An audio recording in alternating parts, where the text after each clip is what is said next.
জীবন গড়ার জন্য। আল্লাহর নবী তাই বলেন, ওয়ামান আমেলা বিহি উজরা, কোরআন শরীফ যে পড়বে আর আমল করবে, দুনিয়ায় শান্তি দেওয়া হবে, আখিরাতেও পুরস্কৃত করা হবে। আখিরাতের পুরস্কারটা কি?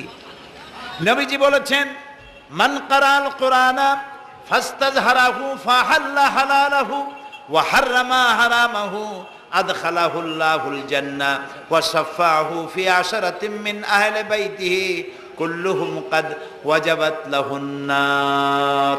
সাদাকান নবী সাল্লাল্লাহু আলাইহি ওয়াসাল্লাম।